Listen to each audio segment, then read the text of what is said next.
జగన్మోహన్ రెడ్డి గారిని మేము ఇబ్బంది పెట్టగలమని నేను మాట చెప్పాలనుకుంటున్నా. బహుశా ఈరోజు ఈ రాష్ట్రంలో అత్యంత ప్రజాదరణ కలిగిన ప్రజానాయకుడు ఎవరు ఉన్నారంటే అది జగన్మోహన్ రెడ్డి గారు. రాసుకోండి, అండర్లైన్ చేసుకోండి. ఇంకెవరికీ లేరు. బహుశా మీరు అశేషమైన ఆదరణ చూసి మీరు ఈ విధంగా ప్రయత్నం చేస్తారనిపిస్తూ ఉంది. వైఎస్ఆర్సీపీ శ్రేణులు అలాగే ప్రజాస్వామ్యవాదులు గమనిస్తూ ఉన్నారు. దీనికి తగిన రీతిలో సమాధానం చెప్పడానికి తగిన సమయం కోసం కూడా ఆఖరికి ప్రజాస్వామ్యబద్ధంగా వెయిట్ చేస్తూ ఉన్నారు. మీరు చంద్రబాబు నాయుడు గారు మీరు చాలా పురాతనమైన పాతకాలానికి సంబంధించిన రాజకీయ నాయకుడిగా చెప్పుకుంటూ ఉంటారు. మీతో బిల్ గేట్స్ మాట్లాడతారు, బిల్ క్లింటన్ మాట్లాడతారు, అసలుకి నరేంద్ర మోడీ గారు రాత్రింబగళ్ళు మీతో మాట్లాడుతూనే ఉంటారు. మీరు ఈ దేశంలోనే ఒక విషపూరితమైన రాజకీయ కార్యకలాపాలకు మీరు బీజాలు వేస్తూ ఉన్నారు. ఒక పాయిజనస్ సీడ్స్ మీరు ఇచ్చుతూ ఉన్నారు. అవి ఎటు మారుతాయో మీరు అర్థం చేసుకోవాలా మీ విజ్డమ్లో. అది సొసైటీలో కూడా ప్రాకుతూ ఉంది. ఈ రాష్ట్రంలో హింస అనే ఒక ధోరణి పెరుగుతూ ఉంది. మాటలతోనో సంప్రదింపులతోనో జరగాల్సిన పనులు చివరికి హత్యల దాకా కొట్టుకుని ఈరోజు అనంతపురం జిల్లాలో చూశాను. ఆఖరి బాబు ఇద్దరు రైతుని ఒక ఫ్యామిలీని కొట్టిపడేశారు. అక్కడికక్కడ పెరుగుతూ ఉంది. ఇదే మీరు భవిష్యత్తు తరాలకు నేర్పించబోతా ఉన్నారు. దాని ఫలితాలు ఆ విషవృక్షాల యొక్క విష ఫలితాలు మీకే అందుతాయి. మీరు గమనించుకోవాలి. అట్లా కాకుండా మీరు ఇష్టం ప్రకారం మాట్లాడుతూ ఉంటే సాధ్యం కాదు. ఇది డెమోక్రసీ. ఇది మాకు సీట్లు వచ్చాయి కదా మేము చేస్తాం, మాకు సీట్లు వచ్చాయి కదా మేము చేస్తాం, మాకు ఓట్లు వచ్చాయి మేము చేస్తాం, కుదరదు. అట్లా మహా గొప్ప నియంత్రణలు చూసింది ఈ ప్రపంచం. కుదరదు. అది ప్రజాస్వామ్య ప్రక్రియలో మీరు ఉండాల్సిందే.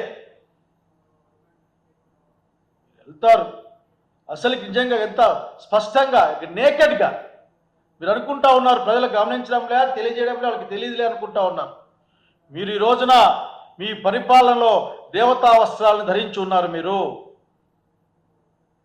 సూపర్ 6 లేదు, ఆదాయం లేదు, మాట్లాడే వాళ్ళు లేరు. జగన్మోహన్ రెడ్డి తెచ్చిన ఇండస్ట్రీస్ని లేక పెట్టుబడులని మీగా చెప్పుకునే ప్రయత్నం. ఏమైనా మాట్లాడితే మీ దగ్గర అరిచే బ్యాచ్ ఒకటి ఉంటుంది, అది అరుస్తూ ఉంటుంది. ఏం చేశారో చెప్పుకోవడానికి ఏమీ లేదు. నిన్నటి నుంచి చూస్తూ ఉన్నాం, ఒకే మాట. చివరికి ఈరోజు నేను ఒక వార్త చూశాను. సెకీ చైర్మన్ ఆయన తొలగించారు అని. ఆ సెకీ చైర్మన్కి జగన్మోహన్ రెడ్డి ప్రభుత్వానికి కూడా సంబంధం ఎందుకు నాకు తెలియదు. ఆఖరికి సెక్యూరిటీ అగ్రిమెంట్ చేసుకుంది బహుశా చాలా దూరంగానే, ఆయన రాకముందే 23లో వచ్చారనుకుంటా.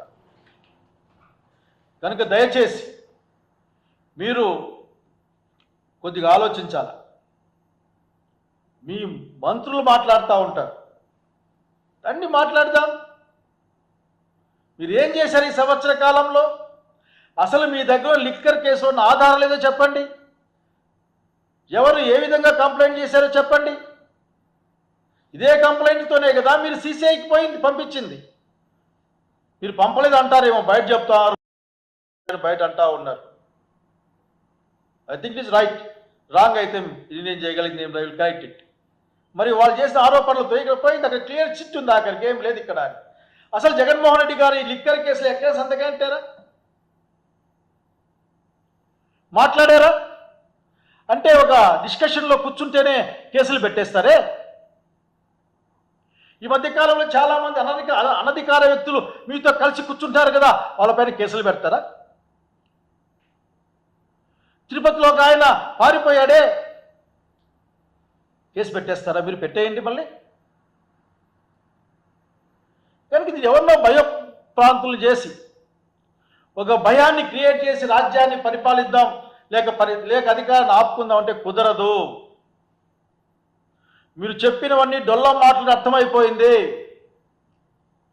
మీరు కేవలం ఎన్నికల్లో గెలవడం కోసం మాత్రమే, అధికారం కోసం మీరు ఏమైనా మాట్లాడతారని మరొక్కసారి నిరూపితమైంది. మీ ఐఏఎస్ ఆఫీసర్లు బహుశా ఫస్ట్ టైం మీ హయాంలోనే మీ ఐఏ ఆఫీసర్లు వేరే ఐఏఎస్ ఆఫీసర్లు ఐపీఎస్లో డిమార్కేషన్ వచ్చింది. చాలా దురదృష్టకరం. బహుశా మీ యొక్క యాటిట్యూడ్ లేకపోతే మీరు చేసే ఈ విష బీజాల యొక్క ఆ ఫలితం, ఆ విష ఫలాలని మీ చుట్టుపక్కల ఉన్న వాళ్ళు మిమ్మల్ని ఇప్పటికీ దాన్ని లేక మీరు వాడుతున్నారో వాళ్ళు మిమ్మల్ని వాడుతున్నారో మొత్తం మీద వాడేవాళ్ళు కూడా అనుభవించాల్సి వస్తుంది. ఇందులో ఏమీ లేదు. మీరు ఎదుగుతూ ఉన్నారు. ఎంత తమాషగా ఉందంటే మీరు కంక్లూజన్కి వచ్చేసి ఆ కంక్లూజన్ కోసం మీరు కారణాలు వెతికే పరిస్థితి. మీరు ఏందో మీకేం కావాలో బుర్రలో పెట్టుకొని దానికోసం వెతుక్కొని కరెక్ట్ సమాధానాలు ఇవ్వలేదని ఒక మాట. కరెక్ట్ సమాధానం అంటే ఏందో స్లిప్ ఇవ్వచ్చు కదా పాపం వాళ్ళకి వచ్చిన వాళ్ళకి, ఇవే చెప్పండి మీరు అని.